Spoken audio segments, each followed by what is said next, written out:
Hai, Assalamualaikum warahmatullahi wabarakatuh. First of all, let's say our praise and gratitude only to Allah subhanahu wa ta'ala. Because of Him, we are all able to invent this world. Secondly, may salawat and salam always be delivered to our Prophet Muhammad sallallahu alaihi wasallam, who had brought us from the darkness to this bright modern era that we live in today. And last but not least, I like to thanks to Mr. Andra Ade Rianto SPD MA for giving me this very special opportunity to present about my topic. So my topic today is about syntax. So before I'm going to present about my topics, let me introduce myself. My name is Gita Armadani. You can call me Giselle. I am a student at University of Mataram from English Education Study Program. Langsung saja kita masuk ke table of contents. Jadi ini merupakan poin-poin yang akan saya presentasikan sekarang. Di sini ada 6 poin. First, introduction, principles, phrase, clauses, 3 diagrams, and the last is conclusion. Kita masuk ke poin yang pertama, yaitu introduction. So, did you know what is syntax? Syntax is the study of how words are arranged to form meaningful sentences in a language. It involves analyzing sentences into their components like clauses, phrases, and words, considering both the form of sentence elements and their functions. Jadi teman-teman, sintaks ini adalah suatu ilmu yang mempelajari bagaimana kata-kata itu disusun untuk membentuk suatu kalimat yang bermakna dalam suatu bahasa.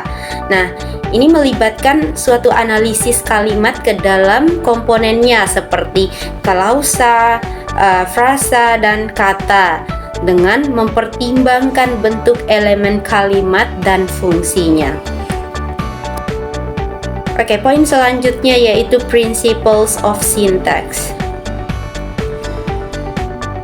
Jadi di sini ada 8 bagian principle of syntax yang akan saya jelaskan, yaitu yang pertama, word order. Different language have different ways of arranging words in sentences like who does what to whom, subject, verb, object. Next, sentence structure.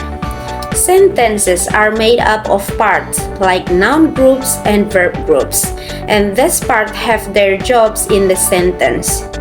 Next, constituency. Sentences are like puzzles made of similar pieces that fit together. Sometimes, those pieces can be put inside other pieces. And the next, agreement.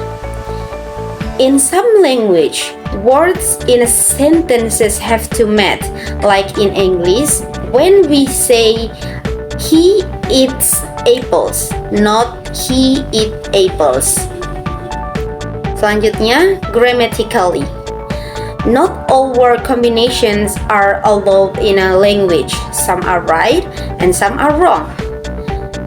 Then next, rules and change. Language have special rules for making sentences different, like turning a statement into a question or changing the way we talk about something. Next, different ways to explain. People study syntax in different ways, like by focusing on word relationship, or the big structure of sentences. The last, universal grammar. Some experts think all language follow similar rules deep down, like there's a universal language code in our brain. Sekarang phrase. Phrases ini dia terbagi menjadi 8 juga di sini, yaitu ada nominal phrase, verbal phrase, dan teman-temannya. Dan di sini saya akan menjelaskan apa sih itu phrase tuh. Phrase in the contents of language or grammar is a group of words that form a unit of meaning, but does not contain a predicate, verb, and a complete subject, noun or pronoun to form a self-contained sentence. Phrases are used to convey information in a larger sentences. Examples include noun phrase, phrases that act as nouns, adjective phrase, phrases that provide description, and many other types of phrase used to improve additional information in sentence. Jadi kita masuk ke example daripada phrase. Ini ada 8 phrase dan saya akan memberikan contoh-contohnya. Yang pertama, nominal phrase atau nominal phrase. Contohnya beautiful flower, black dog, and new clothes. Yang kedua, verb phrase atau verbal phrase. Nah, verbal phrase ini contohnya playing football, dinner at all, writing a letter, cooking delicious food. Yang ketiga, adjective phrase.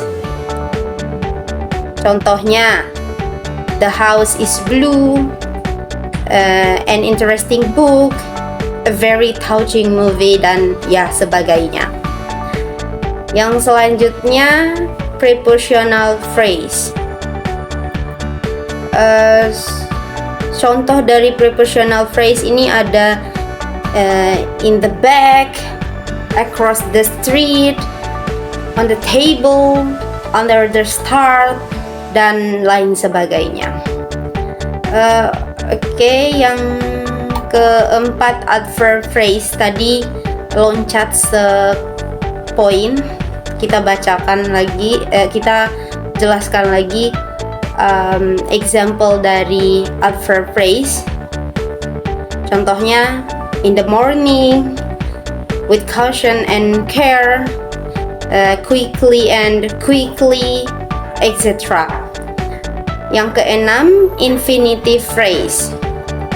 Contoh dari infinitive phrase ini misalnya to play, to study, to help, to work. Dan yang selanjutnya, participle phrase.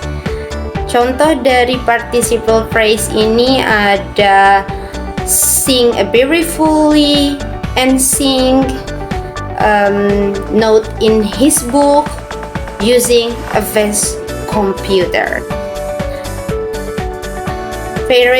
Phrase yang terakhir itu ada clause phrase. Sudah ada tertera di PPT saya. Contohnya, what did he say? How did he do it? When will they come? Oke. Next, selanjutnya ada clauses. Oke. Jadi di sini sebelum saya memberikan contoh dari clause, saya akan menjelaskan apa sih itu clause. Jadi clause adalah kumpulan kata yang mengandung subjek dan kata kerja serta fungsi sebagai satu kesatuan.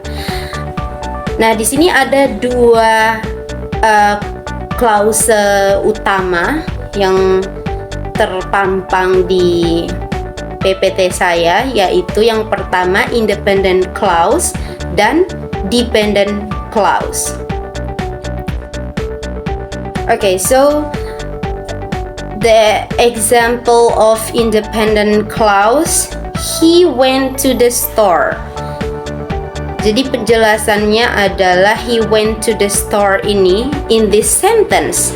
He went to the store.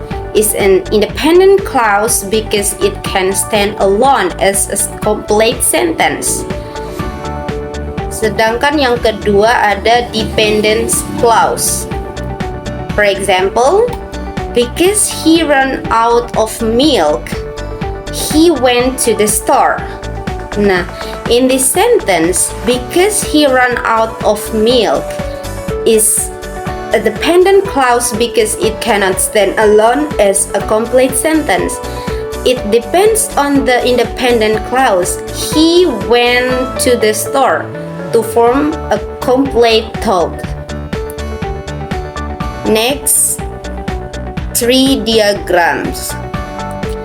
Nah, jadi di sini teman-teman bisa lihat ini adalah gambaran daripada tree diagram, di mana sudah terdapat simbol-simbol yang tertera di tree diagrams itu, yang dimana S merupakan sentence, NP merupakan noun phrase, D itu determine, N itu noun, VP itu verb phrase, F itu verb, NP itu noun phrase, D itu determiner, and then N itu adalah noun. For example, he chef cooks the soup. The as a determine, chef as a noun, cooks as a verb, the as a determiner, soups as a noun. Jadi teman-teman sudah lihat ada contoh diagramnya di sini, dan saya sudah menjelaskan example-nya juga tadi. Kita lanjut ke poin yang terakhir, yaitu conclusion. So the conclusion, we have looked at the complex realm of syntax, understanding its basic principle and its important role in understanding how language is structured. By focusing on phrase, we have learned how the order of words in a sentence build on the order in a clause. The use of tree diagrams has given us a clear visual aid to decipher and study the hierarchical relationships between word, phrase, and clause in a sentence. Okay, so maybe that's all from me. Thank you so much for your attention about my topics. And wabillahi taufiq wal hidayah. Wassalamualaikum warahmatullahi wabarakatuh.